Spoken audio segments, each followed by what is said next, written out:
Hey guys, it's Dr. J here in the house with Evan Brand. Evan, fabulous little Monday here in Austin, Texas. How you doing? Happy Monday. I'm jealous. I was looking at the US current temperature map. You're in like the 70s and it's like freaking snowing here again. We just had like 80 degrees on Friday and now it's 35 and snowing today. Totally. Yeah, I mean, we had a great weekend here. I have my brother and family in town here, and we were on Lake Austin Friday and Saturday, so we got some great exercise in, and it's a great Monday, man. Looking forward to dropping some good knowledge bombs today. Yeah, me too. I did some squats this morning and I can feel it. My legs feel like jello. So if I fall down during this, that's why. Totally. Makes sense. Cool, dude. So in general, man, I know we chatted about blood sugar and some fasting stuff. We wanted to talk today about blood sugar, and we kind of wanted to connect it to a lot of the gut issues that we see with our patients. You Yeah. ready to dive in? Yeah, let's do it. I'll first share my story, then we'll get into maybe the mechanism. When I had H. pylori and bacterial overgrowth and candida problems, my blood sugar was not good.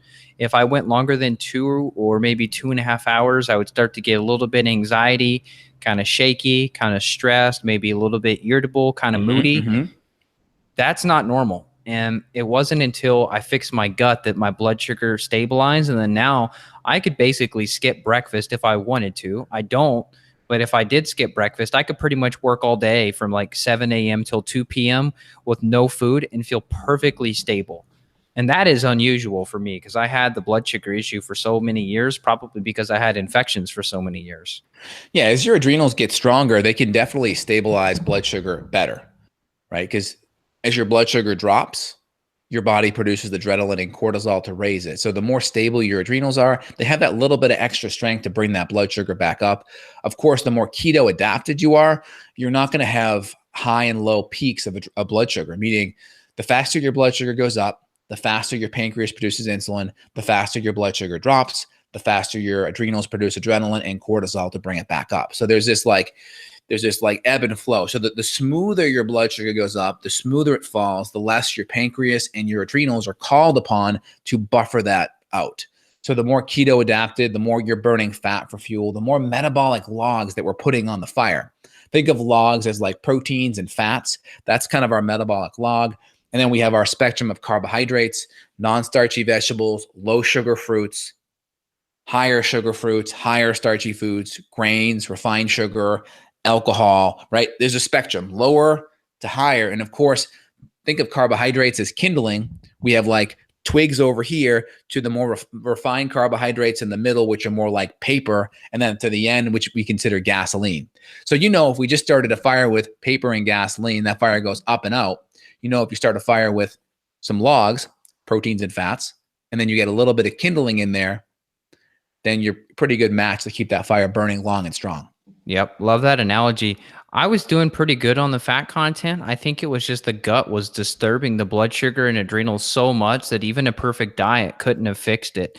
And this is what we see too with our clients. I just had a woman before I got on the call with you who she has H. pylori. We looked at her stool test. She's got a couple of parasites, many species of bacteria, overgrowth. Her candida's off the charts.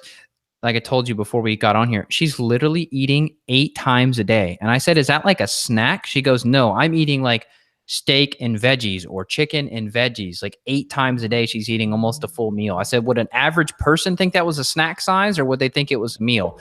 And they would say they think it's a meal. So I told her, first of all, my Lord, that's a lot of food. You're probably not detoxing well if you're just focused on digestion all day.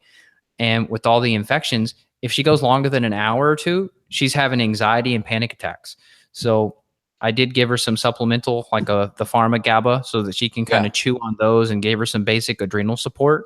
But I told her my suspicion is that once we resolve the infection, she should be able to go longer without eating. Yeah, I would say with a lot of people that have blood sugar issues like that, there's a combination of a couple things. So number one, there's typically a lot of gut inflammation, and inflammation then creates a response of cortisol. Think of cortisol as your natural water to put out the fire. Inflammation's the fire, that makes sense. And then cortisol is the water to put out the fire. So if you're constantly having a fire going, that cortisol is constantly being pushed to put out the fire. But cortisol also is going to have an effect on your blood sugar too. That's why when you get stressed and you do a blood sugar test, got my little blood sugar meter. over here in the corner of my desk. But if you tested your blood sugar, you would see it on the higher side when you get stressed. How much can it fluctuate? Like if, let's say during the day, what would you say your kind of resting glucose would be? Maybe like now, would you say it'd be in like the 70s or 80s? I mean, I would say between 80 and 100, but it would depend, when my meal was. But if I ate like an hour ago, my goal would be to be under 120, closer to 100. I mean, my goal is typically, 140 an hour after an hour, 120 after 2 hours, and then back below 100 after 3.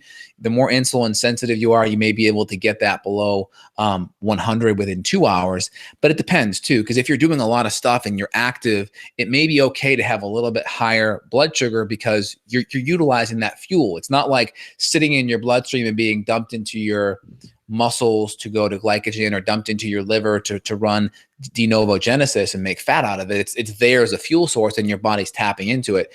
The concern is that when your blood sugars, you're not doing much, you're not in much physical perceived stress, and that blood sugar is chronically high, because then the body has to then go into storage allocation versus burning allocation. Okay. So when do you get concerned about a blood sugar level? Well, I mean, I would say that if someone is testing their fasting blood sugar and it's chronically above 100, not just in the morning. Now, the morning is important because the morning is when your cortisol goes the highest, right? Your cortisol rhythm is like this. It starts here at waking, it pops up within the first 30 minutes and then goes down during the day. So some people may have higher blood sugar in the morning because of that cortisol spike. And that's okay. That's normal. The question is, how does it look during the day as that cortisol drops? So those are the big questions that I always have. So all patients do a functional glucose tolerance where they test their fasting, 1, 2, and 3 hour blood sugar, at different intervals during the day, so we can get a window of how that blood sugar fluctuates. So inflammation is going to have a major effect on your blood sugar. Emotional stress will have a major effect on your blood sugar. And a big vector for inflammation is going to be gut issues. And I forgot to mention too, you're right. Her calprotectin, her intestinal inflammation marker, it was pretty darn high. It was at, I believe it was at 96, and anything above 50 is flagged high on the test that you and I used. That's big. Yeah. She was pretty inflamed, and the emotional stress piece was a factor too. She had just recently gone through a divorce. She's got 3 kids that she's trying to keep up with. So that's a big deal. And I think the case studies like this are important to share because the data can only take you so far. But when you hear a story like that, it's like, oh my God, this makes sense. And this lady, she's been burning the candle at both ends, going through a divorce for however many years. It's been a year in the making, with 3 kids in the middle of it. That's stress. Totally. So the other big thing is if the gut's chronically inflamed, that's creating stress. But if the gut's also inflamed, there may be a bottleneck in how this patient's able to digest and get these nutrients into her bloodstream and have a stabilizing effect. So the big thing I would say with this patient is we have to make sure, especially if the inflammation's that high and she's really having a hard time, I would make her do a lot of these foods in a crock pot kind of soup type of manner where nothing's raw, everything's either blended or, pre-digested with the cooking process to make it very easy for the gut to absorb. I would probably be also adding a lot of supplemental free form amino acids that are already broken down so she can just absorb these right into her bloodstream, because 50% of the energy by the protein that you eat goes into the digestive process. So it's like, imagine I gave you $1. For every dollar I give you, for you to be able to use it, you really only get 50 cents back. So that's kind of what happens with how your body utilizes protein. So if we give you free form amino acid, it's already broken down. So if I give you $1, then you actually have $1 to spend. But the big thing is you don't go through the stress of having to process it. So adding in free form amino acids can be helpful. And of course, getting the hydrochloric acid and the enzymes dialed in.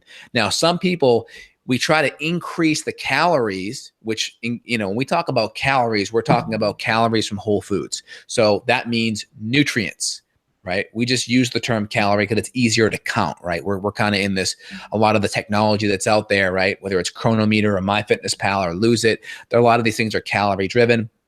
We like Chronometer because it gives us the ability to count the micronutrients, the vitamins, the minerals, etc. So we can make sure the nutrient density is up. We try to increase the amount they eat so they can last 4 or 5 hours. That's ideal. Some patients, we may not be able to get enough food in there so they can last that long.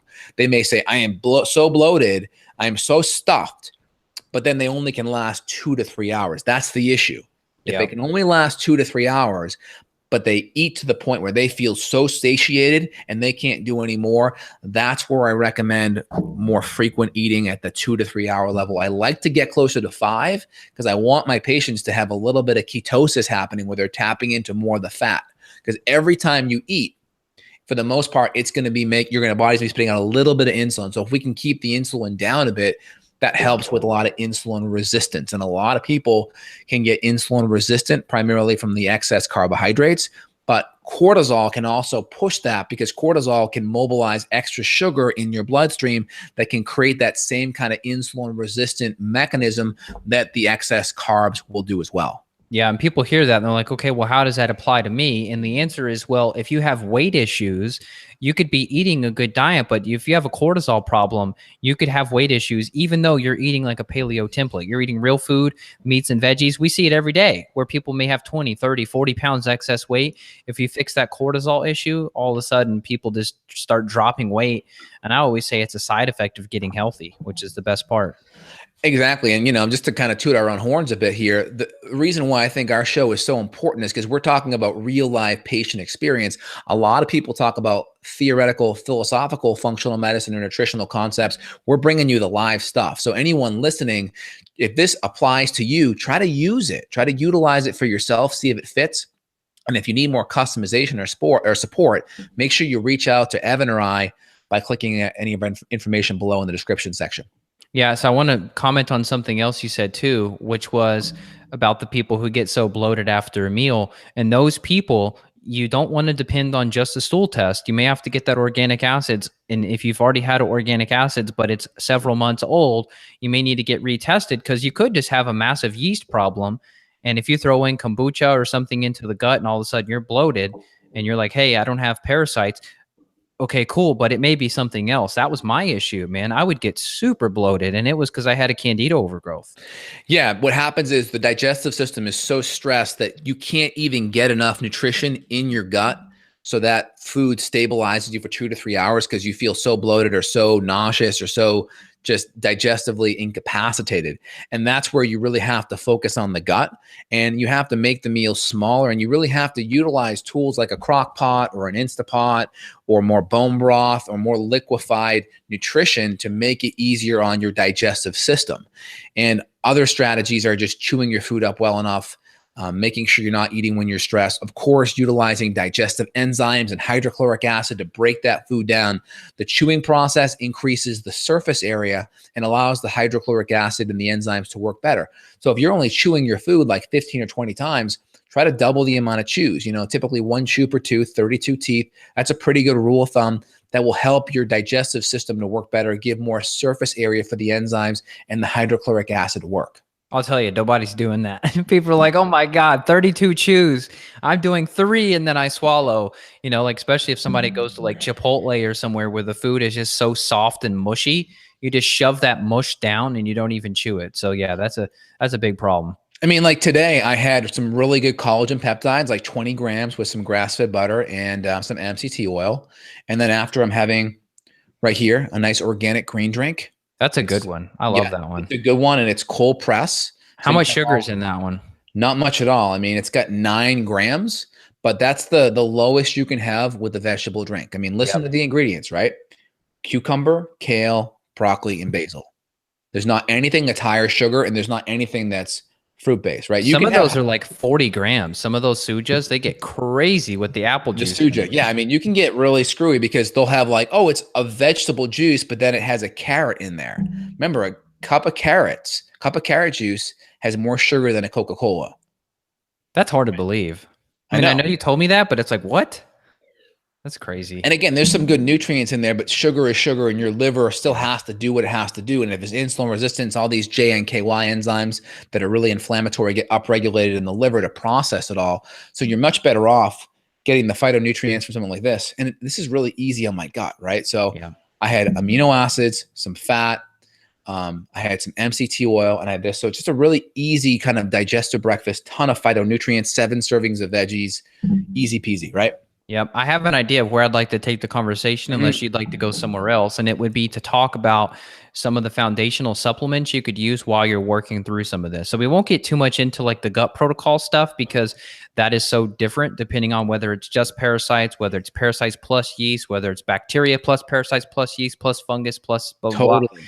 That gets Totally. crazy. So maybe we can just chat about kind of our favorites in terms of basic adrenal support and things that could also help stabilize blood sugar to get somebody through this. Well, I think the first thing is let's start with food, right? Okay. Let's make the nutrition that we're eating easy to process and easy to digest. So you can do like a smoothie option with good fats and proteins blended up. You can do a crock pot kind of meal. You can do maybe the butter MCT collagen coffee, and then you can get some of your micronutrients through a green drink to make it easier on your digestive system. Of course, maximizing hydrochloric acid and enzymes and or bile salts, especially if your stools are floating. You can definitely utilize a lot of the free form amino acids. And then if your gut's on fire, we have a lot of formulas that are gut soothing, like my GI Restore, a lot of the healing, soothing nutrients to help that gut lining heal. So those are a couple of really good options to start. Again, we always start with the foundation. You want to build this awesome fancy hotel, you got to start with the floor 1. Most people want to go to like, well, what's that floor 10? What's this cool little thing there? Start at the bottom and then build up to the top. Yeah, make sure you're addressing your emotional stress too. It's like all the magic pills we give you for your gut can't counteract you going through the middle of a divorce. So like sometimes you just have to make sure that you're getting a counseling session. And we kind of are counselors in a way, but at a certain point we can't go too deep. We'll give you recommendations like your emotional freedom technique, the tapping, which we love. That stuff is good too. So you want to try to make sure you empty the stress bucket. You do your lifestyle stuff too, like your Epsom salt baths, schedule a massage. Maybe you take a Friday off so you can have a 3-day weekend, go out like Justin and go play out in the water. Like that stuff is all good too. And that stuff is just priceless. And then my recommendations I'd like to mention would be Shijandra berry. I've been feeling really good. So what I've been doing, I've been taking my vitamin C tonic powder, which is a teaspoon a day, 2,500 milligrams vitamin C. And I mix it with the Soothe tincture, which is the one with the ashwagandha, the reishi, the motherwort, the ziziphus, the albizia, the one I tell you about, which I love. And I'm growing some, man. So I just got some. They're called jujubes. It's actually called Chinese dates, but that's where they get ziziphus from. So it's the seed that comes in the middle of the Chinese date. That's what they extract for the ziziphus. Jujube. Oh, there was someone talking about this recently. I had a patient talking to me about the jujube. There's someone in the podcast realm that's really up on it now. Ah, okay. So the jujube seed, that's where you get it. And I've got 2 trees out in the yard that I just... Oh, I know who it was. It was Jimmy Moore and Dr. Will Cole. They were talking about this recently. They were talking about jujube? Yeah, jujube, yeah. Oh, really? I like the term ziziphus better. Sounds cooler. Ziziphus sounds awesome, man. And that's technically what they're using. They're not using jujube. They're using the ziziphus seed. But ziziphus is the Latin for it. Anyhow, so... But I want to dovetail what you're saying. So simple things you can do, right? EFT stuff, right? Really simple, like 3 minutes. Just go through, just think about whatever the problem is. Just go through and tap all the points. Do you do affirmations or you just think about the problem? Because I like the affirmations. Both. I think it depends, right? Like if you're in a really negative place, it's hard to go positive and ignore what's the emotion that's happening. So I try to calm the negative down. And then once that's down below like a 3 out of 10, right? 10 out of 10 is the worst. 1's nothing, 3, then I can go into that positive place. But I try to get it down first, and then I can go affirmation. Number 2 is you can do the Mwave, the new one for the mobile phone. Yeah, how does it work? It basically, you just synchronize your breathing and you focus on your heart and gratitude while you synchronize the breathing, and then you go into a place of coherence where the heart and brain are more in sync, so to speak. And that's helpful. Good. I don't have the mobile one. I've got the little I have both. Pocket one. It's got way too much blue light though. It blasts you in the face. I need a little filter over it or something. I think the mobile one's better personally. Yeah. And it's easier to bring with you. You just have this and your phone's already, because I would bring it with me and it'd always be dead. And I'm like, oh shoot. So one more thing to charge. So as long as my phone's good, then that's good. So I like that. You can do 3 to 5 minutes twice a day. You can just download the Calm meditation app and you can do a 5-minute, even a 3-minute meditation twice a day is helpful. Just a couple little things, like just something that's not going to take a big chunk out of your day up that you can justify doing. So figure out which strategy is best for you and just try one. Even if you do it once for 3 to 5 minutes a day, it's a good starting point to put you in parasympathetics. And the other one is just a good walking meditation. Like if you do a walking meditation, 3 to 5 minutes on appreciation and gratitude. And then 3 to 5 minutes on visualizing kind of what it is you want to create or manifest. Because, you know, appreciation, you go backwards and you think and you appreciate, and then the visualization's kind of moving forward. So I think that's a really good way to do it. And then, you know, like I get this one from Tony Robbins. It's a breathing in and then 4 out. And then what he does is when he breathes, he taps on the acupuncture points on the fingers. So it's like in, tap, in, tap, in, tap, in, tap, and then out, back. Oh, as you're breathing, you're saying? 3, 4. So it's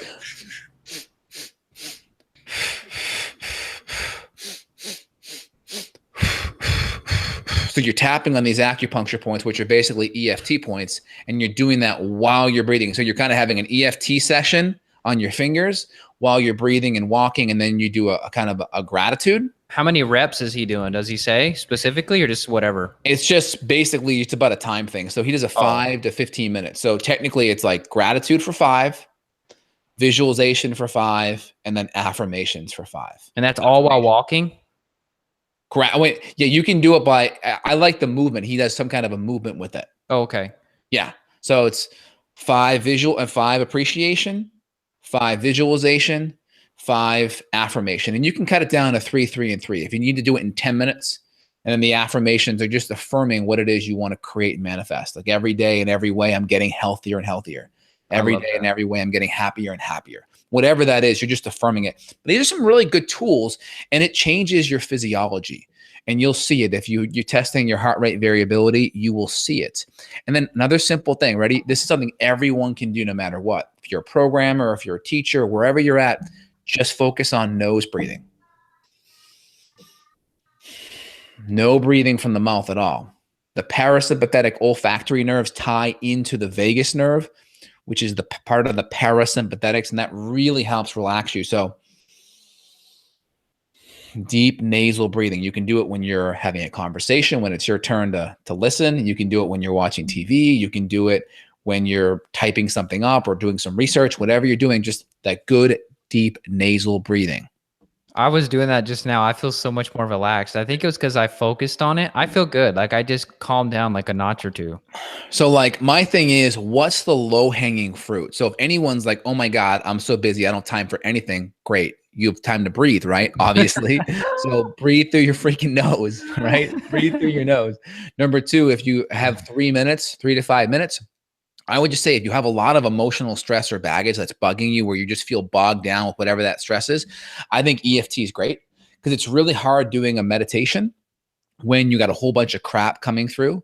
So I'd rather just like lower the emotional stress of whatever that trauma is coming in, whatever that is, you get that down. Because once your brain's a little bit quieter, then you can engage in meditation. Because I find meditation, it's hard to enjoy it if your brain's going crazy thinking about stuff. So I much rather get quiet the brain by doing some tapping. And then once you've kind of tapped out, so to speak, you can go and do a meditation or visualization. I would recommend scheduling something too, whether it's paying somebody to do an at-home massage or going to get a massage. Or massage is a game changer. I'm a huge fan of float tanks too, because there's something you just can't get by meditating or taking an Epsom salt bath. Like a physical touch from another human. I mean, we're in a touch deficient society due to technology. And I thought that was interesting too. I had Jason Prawl on my podcast. He just did this whole human longevity project about him traveling the world. And he said, man, Americans are so weird when it comes to touch. He was like over in Greece and Italy and Spain and all sorts of other places, Costa Rica. He goes, man, everybody hugs and kisses like it's nothing. He said they were at a restaurant. It was like an Italian restaurant. And all these complete strangers were interlocking their arms together and dancing and singing and just having so much fun. It's like you would never lock arms with a random stranger and dance with them in America. That would be frowned upon and made fun of. So I think our touch deficient culture requires more things like a massage, which you got to pay for. I do think a massage is phenomenal. I just went and took my family out for massages yesterday. It was phenomenal. I get massages 1 time a week. I get a full body kind of foot massage, as well as a myofascial release in the upper body. And I think it's essential. Have you visited other places? Have you seen what I'm talking about? This whole cultural issue where people are freaked out to touch a stranger or hug people and kiss people? Yeah, I definitely think that's, that's part of, I think, our culture. I think it depends too. I think different ethnicities, like, an Italian culture, I was brought up and everyone was kind of hugging and this and that. And that was kind of part of it. So I think it just depends, within whatever culture you're within, that can definitely shift for sure.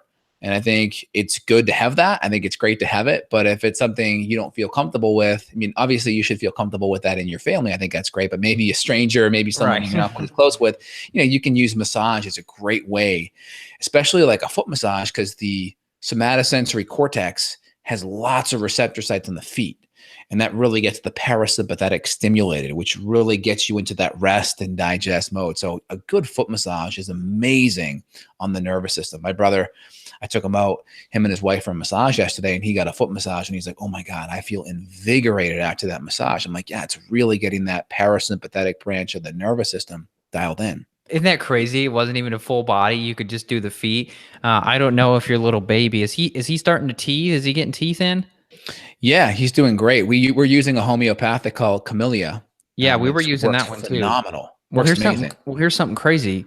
So, Summer, my daughter, she doesn't have the molars coming in yet, but her fourth canine is starting to come in, and we've been using the homeopathics, and it's worked somewhat. And then I came across this literature that was talking about like acupressure points on feet, and supposedly the tips of the toes are the places where the canines or the molars can be kind of desensitized. And so basically she was really fussy, and I started just massaging her toes, especially the tips of her toes, and she calmed down. I was blown away. So, I mean, maybe it's random placebo or maybe there's something to that, but I tell you, man, it worked in like 30 seconds of me rubbing her feet. Oh, I think that's great. I always give my son like a tummy massage. If you're looking at his tummy, it's a clockwise massage. So I start here at the, like, for instance, this would be like the descending colon, and this would be like the ascending colon going up. And it's just here. And obviously there's like a nice like moisturizer on his tummy, and it's just like this. And I use that thumb to kind of pull everything right down the sigmoid colon. So it's like this, cool. And then right down. So I just use my thumbs, and that helps. That really helps with bowel regularity, because their nervous systems aren't quite as dialed in, hence why they're wearing diapers, right? So that kind of just helps give the bowel just a nice gentle assist. Yep, that's cool. So maybe that advice will help you when he starts getting those canine teeth in. It's brutal. The tips of the toes. That's good. And any of the toes, or just like the big toe? The big toe worked the best. Yeah. Yeah. And she got kind of ticklish with the other ones, but the big toe worked the best. And right at the tip? Right at the tip of it. Yeah. I just kind of rubbed it like I had like a piece of sand between my fingers, just kind of rubbed it like this. And I swear, I'm not joking, she went from maybe like a 7 out of 10 on like the crazy I'm crying this hurts scale to maybe like a 3 or a 4. Like she was still a little fussy, and you could tell because the gums are really swollen, but she was not complaining as much. So there you go, people. Go get a foot massage. Go do a float tank. Now let me mention my shake, or my little tonic rather. Yeah. So it's the vitamin C powder, so about 2,500 milligrams. And then I do 2 shots of the Soothe, which is the ashwagandha, reishi, motherwort, ziziphus, albizia. And then I do 2 squirts of Herb Farms Shajandra. So we don't have our Shajandra, so that's one case where I don't use your brand or my brand. They do have a professional line for practitioners that we use, and I do 2 squirts of that Shajandra. And that addition to the Soothe, I didn't think it would make a difference, but it did. I feel really stable, really solid blood sugar-wise. If I have a late lunch, I have no issues. That's awesome, man. Really cool. So good. I hope that helps people. So you mentioned your GI Restore product, so like kind of your leaky gut support. Yeah. You've got a couple probiotics. I've got some probiotics. We carry several strains. Those could help modulate the inflammation a bit. Maybe just buy it and try it, but maybe work with a practitioner too, because we have seen some cases where if you have a bacterial overgrowth or something, the probiotics can kind of, I don't know if I'd say stoke the fire, but for lack of a better term, I've had some cases where I don't do probiotics till the post-infection plan, and it works a bit better. Yeah, I mean, I see probiotics being good on step 5 where you're repopulating, right? Yeah. But step 3 in the inflammation phase, probiotics can be very anti-inflammatory. It depends how much gut issues or how FODMAP sensitive or how much SIBO's there. Sometimes probiotics can cause more gas and bloating. So definitely got to work with a practitioner on that to make sure it's individualized. Right. And you could try and maybe throw stuff at it, but I don't want you guys to build up a supplement graveyard because you're trying to listen to random things and piece it together. Like Justin uses a great analogy of like going up Mount Everest. It's better to go up Mount Everest with a Sherpa who's done it 1,000 times. Same thing with Justin and same thing with me, rather than just free balling it, because you're going to spend nice. you're going to spend more money. You just do. You spend more money in the long run. Like, how many clients do you talk with every week who say, Justin, I worked with so-and-so practitioner and they had me on 50 supplements and none of them worked because they didn't base it on labs like we do. They just freaking guessed. Yeah. And also when you make recommendations for supplements, you want to make sure it's connected to a system as well. Yeah. You want to make sure that you're supporting an underlying system, not just the symptom. Because if you're playing the symptom game with supplements, it's really easy to kind of whack-a-mole. But if you're tracing it up to the underlying systems, and you're also made underlying changes to these stressors, physical, chemical, and emotional, you're going to be in a much better place, more holistic too, right? Yeah. Well, I would like to add another comment to that too, which is we see that a lot with naturopathic medicine and naturopathic practitioners versus functional medicine. I think there's the distinction there, because a lot of naturopaths, they may say, okay, we're not going to use aspirin for the inflammation. We're going to use turmeric, and that's it. But they don't get bark. Or white willow, but they don't get to the root cause of, okay, well, why is the inflammation there in the first place? Let's run labs, figure out the source. So here you are taking high dose fish oil, you're taking turmeric, you're doing white willow bark or whatever, and you feel better, but you didn't address the root cause. So you get off the turmeric and the fish oil, you still feel like crap, your joints hurt, you're fatigued, your sleep sucks, and you don't know why. It's because you had infections, but you never went that deeper level. So I always tell people, get to the root cause of the root cause, meaning, okay, if there's inflammation, if there's blood sugar issues, if there's sleep issues, why? 100%. Okay. That makes sense. And then ask why again. And if you keep asking why, you should eventually get to the answers. I like it. Makes a lot of sense to me. Let's hit a couple other blood sugar questions. When people talk about being more insulin sensitive, that means you need less insulin to fit into the receptor site to pull that glucose into the cell to utilize it for fuel or store it as fat. One of the two, right? Glucose is either going to be stored or burned. So the more metabolically active you are, the more of an ectomorph you are, the more insulin sensitive, the more muscles you have, the more you'll burn it, the more insulin resistant, meaning the more insulin you need to make that receptor site happy to pull that glucose in. Typically, the less active you are, the more fat cells you have. So the more your body will store that and not burn it. Not good, because fat cells produce a significant amount of interleukin, which are inflammatory compounds. So by the more fat you have, you're actually making yourself more inflamed. Whoa, I think you need to slow down and say that one more time, because that's going to blow people's mind. So regarding insulin, we want to be insulin sensitive. Insulin sensitive means insulin receptor site. Insulin goes in, that allows the door to open so glucose can go into the cell. Once it's in the cell, it's either going to be stored or burned. Okay. So the more insulin sensitive you are, you're tending to burn that glucose for fuel because there's less of it there, number one, and you're going to be more keto adapted. So you'll be burning more fat for fuel over glucose. You have less glucose coming into the cell. So it's either going to be stored in the muscle for exercise or movement. It's going to be a small amount will be used by the brain, 20 grams a day, and the rest can be stored as glycogen in the liver. So as long as we don't go above what our body can store, then it's all going to be as glycogen, or it'll be burnt up in the moment for fuel during an exercise or a movement pattern. Okay. The more insulin resistant we are, those storage sites are going to be full. It's going to be like you trying to use a sponge to sop up a mess on the table, but the sponge was never wrung out. So the more active you are and the more insulin sensitive you are, it's like wringing out that sponge. Now that sponge is more absorbent, because we know that if you don't have the sponge wrung out, you're just pushing around the glucose and you're essentially pushing it into the fat cells metabolically in this analogy. So the more insulin sensitive, the more we burn fat for fuel, the more any glucose that comes in, we have storage sites to put it in, liver glycogen, muscle glycogen, or using it for fuel. The more insulin resistant, the more it gets burnt or stored as fat versus allocated for burning. Got it. You are primarily a sugar burner when you are insulin resistant, because the more insulin that's in your blood, the enzymes shift to more storing enzymes than burning enzymes. So instead of having lipolytic enzymes being produced, Lipo meaning fat, lytic meaning breaking down or to cut.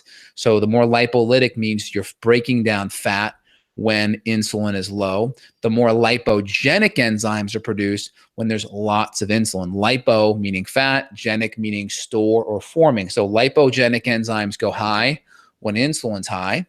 The more insulin sensitive you are, the more lipolytic enzymes are produced, the more you're burning fat for fuel. Does that make sense? It does. And I was going to take it a step further and say this is why people who are insulin sensitive could probably get away with some fruit versus people who are insulin resistant. They may have more issues with fruit, and that may be why we temporarily pull it out if the goal is weight loss. They can't deal with it. You made a good analogy. It's like that sponge is full. So if you throw in, a bunch of apples or oranges or mangoes or whatever, that glucose, there's no room. So it's just going to go straight into the fat and create more body fat and gain weight.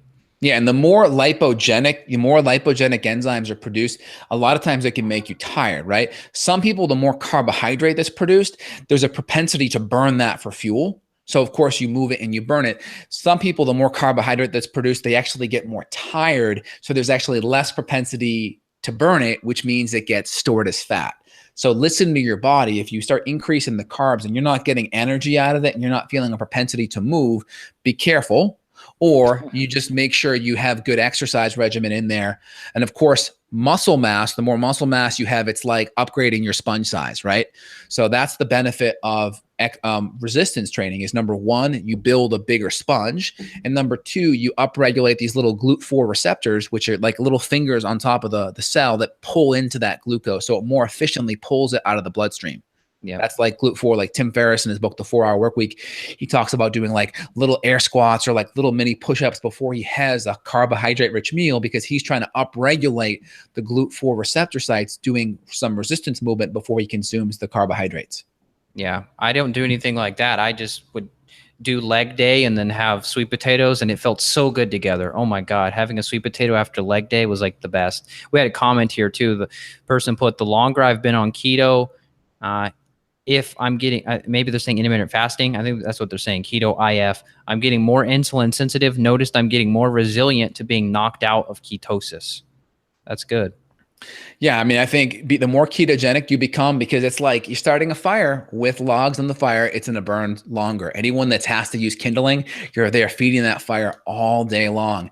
And that fire going up and down also means energy. It also means mood. It also means focus. It also means cognitive. That's why so many people are getting massive neurological benefits and cognitive benefits becoming fat burners. And a lot of people talk about being ketogenic. The problem is, what the hell does that mean? Number one, and a lot of people confuse it with ketoacidosis, which is a bad thing.